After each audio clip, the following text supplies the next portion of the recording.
अस्सलाम वालेकुम dear students, उम्मीद है आप सब लोग खैरियत से होंगे।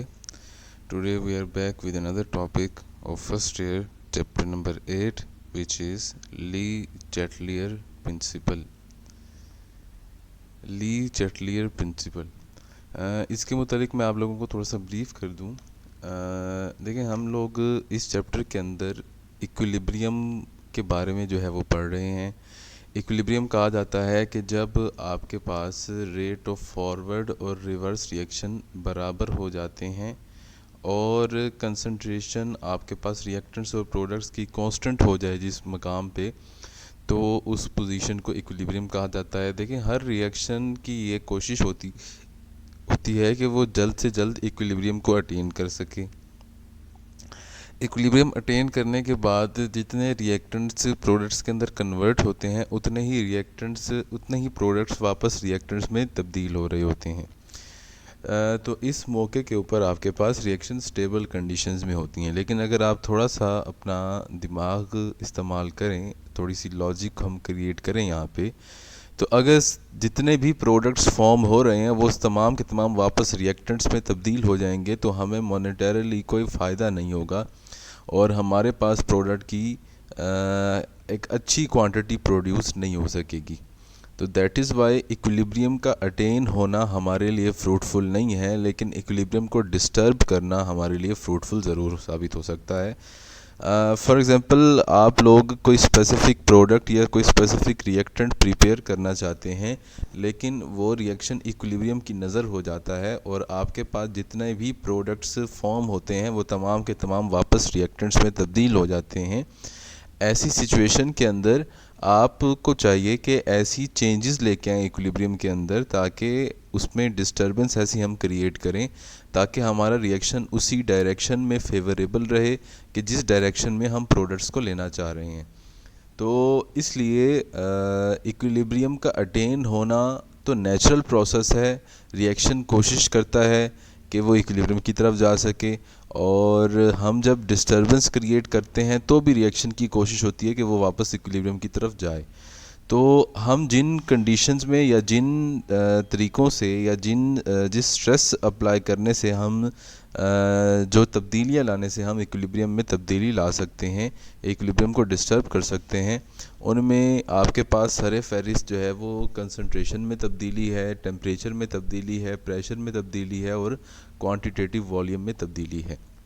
तो इन तमाम को चेंज करके आप लोग इक्विलिब्रियम को डिस्टर्ब कर सकते हैं। तो इक्विलिब्रियम की डिस्टर्बेंस हमारे लिए बहुत इंपॉर्टेंट है ताकि हम डिज़ायर्ड प्रोडक्ट अपना हासिल कर सकें। अब यहाँ से हम इक्विलिब्रियम को डिस्टर्ब करने की कोशिश करेंगे और वहाँ से इक्विलिब्रियम अपने आप को दोबारा जो रिएक्शन है वो दोबारा इक्विलिब्रियम मेंटेन करने की कोशिश करेगा। तो इस प्रोसेस के दौरान आपकी जो डिज़ायर्ड कंपोनेंट होगा रिएक्शन का वो आपका प्रिपेयर होता रहेगा। तो इसी के तहत हमने जो है वो ली चैटलियर प्रिंसिपल जनरेट किया या क्रिएट किया है। ये स्टेट करता है, ये कहता है this principle states that if a stress से मुराद मैं आपको बता चुका कि ये कंसंट्रेशन, प्रेशर और टेम्परेचर की तब्दीली हो सकती है। तो stress is applied to a system at equilibrium. किसी भी सिस्टम जो कि पहले से इक्विलिब्रियम में था, अगर उसके ऊपर स्ट्रेस अप्लाई किया जाएगा, the system will act in such a way so as to nullify. Nullify का मतलब होता है कैंसल, नलीफाई का मतलब होता है कैंसल, नल का मतलब ज़ीरो, तो नलीफाई मतलब उसे ज़ीरो कर देना। तो सिस्टम इस तरह से एक्ट करेगा ताकि उस स्ट्रेस के इफेक्ट को कैंसिल कर दे एज़ फार एज़ पॉसिबल, जल्द से जल्द the effect of that stress, उस स्ट्रेस के अफेक्ट को कैंसिल कर दे।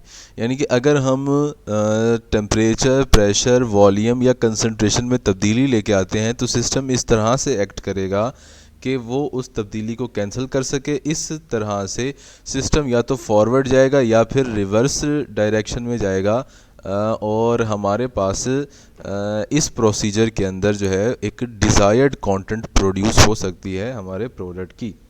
अब वो कहते हैं the system can not completely cancel the effect of the change but will minimise it, उसे मिनिमाइज करने की कोशिश करेगा। The Lee Chatelier principal has wide range of application for ascertaining the position and composition of physical and chemical equilibria। अब सबसे पहले हमारे पास है चेंज इन कंसंट्रेशन। कंसंट्रेशन में तब्दीली से क्या असरात पैदा हो सकते हैं इक्विलिब्रियम पोजीशन के ऊपर, हम उसकी बात करते हैं। देखें हमारे पास सबसे पहले मौजूद हैं रिएक्टेंट्स, उसके बाद हमारे पास मौजूद हैं प्रोडक्ट्स।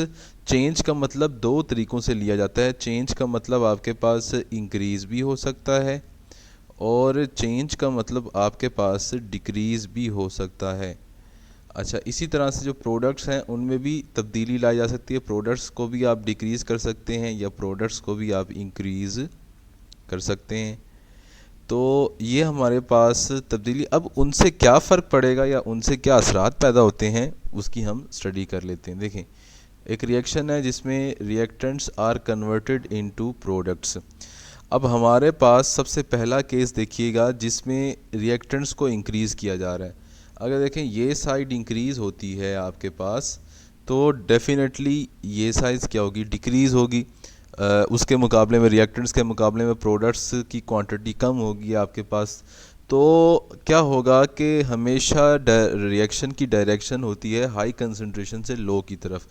तो reaction will go to forward direction ताकि वो रिएक्टेंट्स ज़्यादा से ज़्यादा प्रोडक्ट्स को जनरेट कर सकें और हमारा इक्विलिब्रियम वापस अटेन हो सके। तो इसको हम कहते हैं कि जी ये फॉरवर्ड मूव करेगा।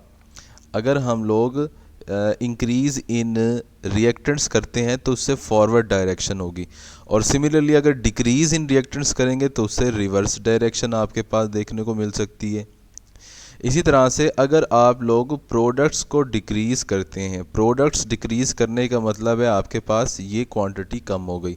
तो प्रोडक्ट्स को डिक्रीज़ करने से मुराद है कि रिएक्टेंट्स की क्वांटिटी आपके पास ज़्यादा होगी, तो वो अगेन फॉरवर्ड मूव करेगा आपके पास अगर डिक्रीज़ इन प्रोडक्ट होता है, और अगर प्रोडक्ट को इंक्रीज़ करते हैं तो उसने रिवर्स मूव करना है। तो ये हमारे पास एक छोटा सा क्राइटेरिया था स्टडी करने का कि चेंज इन कंसंट्रेशन करने से क्या असरात पैदा हो सकते हैं। तो हम इस नतीजे पे पहुँचे, हम लोग इस नतीजे पे पहुँचे, सबसे पहले हमारा केस है कि अगर हम इंक्रीज़ इन रिएक्टेंट्स कर दें, रिएक्टेंट्स में अगर इंक्रीज़ कर दिया जाए तो उससे रिएक्शन फॉरवर्ड होगा। अगर हम रिएक्टेंट्स को डिक्रीज़ कर दें तो हमारा रिएक्शन होगा रिवर्स। अच्छा, अगर हम प्रोडक्ट्स को डिक्रीज़ कर दें, डिक्रीज़ इन प्रोडक्ट्स, तो ये हमारे पास फॉरवर्ड रिएक्शन अगेन। और अगर हम इंक्रीज़ इन प्रोडक्ट कर दें तो ये हमारे पास रिवर्स डायरेक्शन। तो that was the effect of change in concentration. Let us take an example जिससे हमारे पास ये जो फिनोमिना है वो साबित हो जाए। वो कहता है कि हमने BiCl3 को वाटर के साथ रिएक्ट करवाया जिससे इनसोल्यूबल BiOCl बना, और उससे क्या असरात पैदा होते हैं उसकी भी हम स्टडी कर लेते हैं एक दफ़ा।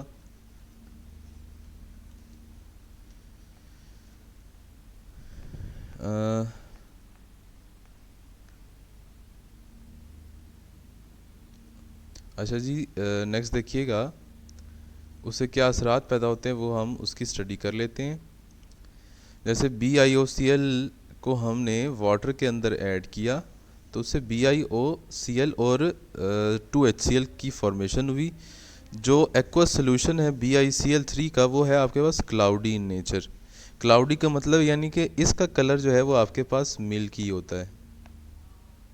ठीक है जी, BiOCl का कलर मिल्की होता है। तो इस स्पेसिफिक इक्वेशन के मुताबिक अगर रिएक्शन फॉरवर्ड जाएगा तो हमारा जो रिएक्शन है वो मिल्की हो जाएगा, और अगर रिएक्शन बैकवर्ड जाएगा तो हमारा जो रिएक्शन है वो आपके पास हो जाना चाहिए बिल्कुल क्लियर लिक्विड में। ठीक है, अब देखिएगा, फॉर एग्जांपल हम कहते हैं कि aqueous solution of BiCl3 is cloudy because the hydrolysis and formation of BiOCl if a small amount of HCl is added to this solution, it will disturb the equilibrium and force the reaction to move in such a way that so as the effect of addition of HCl is minimized. The reaction will move in the backward direction to restore the equilibrium again. देखें, आपने products को add किया तो products की addition से आपके पास reaction जाएगा backward. जिसको हम ऐड किया करते हैं वो हमेशा उससे पिछली डायरेक्शन में मूव किया करता है, उससे ऑपोजिट डायरेक्शन में. And clear solution is formed, क्योंकि आपका BiCl3 क्लियर सोल्यूशन की फॉर्मेशन करता है. हाउएवर, अगर हम वाटर को ऐड कर देते हैं तो सिस्टम फॉरवर्ड डायरेक्शन में मूव करेगा तो वो अगेन क्लाउडी भी हो सकता है. The shifting of reaction to forward and backward direction by disturbing the concentration is just according to Le Chatelier principle. तो ये हमारे पास बड़ी परफेक्ट एग्जांपल है इसको जस्टिफाई करने की. तो वो कहता है कि so in general we conclude that addition of substances among reactants और removal of substances among products, अगर हम रिएक्टेंट्स को ऐड कर दें और प्रोडक्ट्स को निकालते रहें तो हमारी इक्विलिब्रियम स्टेज इस तरह से अकर होती है कि वो शिफ्ट होती है फॉरवर्ड डायरेक्शन में. सिमिलरली अगर एडिशन ऑफ सब्सटेंस हम करें प्रोडक्ट्स के अमंग और removal of substance among the reactants जो है वो किया जाए तो will drive the reaction towards the backward direction, or removing one of the products formed can therefore increase the yield of a reversible reaction. The value of Kc however remains constant, उसको constant रहना है, वो constant ही आपके पास रहती है Kc की value, क्योंकि equilibrium के ऊपर आपके पास जो कंसंट्रेशन ऑफ रिएक्टेंट्स और प्रोडक्ट्स है वो आपके पास कभी भी चेंज नहीं हो सकती, वो किसी भी रिएक्शन का करेक्टरिस्टिक वैल्यू होती है. This concept is extensively applied in common ion effect and follows the Le Chatelier principle. Common ion effect को हम स्टडी करेंगे at the end of chapter, और ये क्या कहता है हम उसके बारे में भी बात करेंगे. नेक्स्ट है हमारे पास effect of change in pressure और वॉल्यूम. प्रेशर को तब्दील करने से क्या असरात पैदा होते हैं. एक चीज़ मैं आप लोगों को बता दूं, आप लोगों को पहले से मालूम है कि जो भी गैसियस रिएक्शंस होते हैं उनमें आपके पास प्रेशर को बढ़ा देने से, प्रेशर अगर बढ़ता है तो वॉल्यूम आपका कम होता है, और अगर आपका प्रेशर जो है वो कम हो रहा होता है, ये डाउन द एरो का मतलब है कम हो रहा होता है, तो वॉल्यूम आपका जो है वो इंक्रीज़ हो रहा होता है. तो एक चीज़ याद रखिएगा कि जब भी आपके पास हम लोगों ने गैसियस रिएक्शंस को कवर कर रहे हों तो गैसियस रिएक्शंस में हमेशा हमेशा हमेशा आप लोग कंसंट्रेशन को चेंज नहीं कर सकते, बल्कि आप लोग प्रेशर में तब्दीली से कंसंट्रेशन के ऊपर असर डाल सकते हैं. तो वहाँ पे प्रेशर जो है वो मोस्ट इम्पॉर्टेंट रोल प्ले करता है गैसियस रिएक्शन में. जैसे अब हमारे पास एक रिएक्शन है, उसमें 2 मोल्स SO2 के रिएक्ट कर रहे हैं 1 मोल O2 के साथ, तो टोटल हो गए ये 3. तो 3 मोल रिएक्टेंट्स तब्दील हो रहे हैं 2 मोल प्रोडक्ट्स के अंदर. तो अगर हम सामने की तरफ देखें तो फॉरवर्ड डायरेक्शन में डिक्रीज इन वॉल्यूम हो रहा है.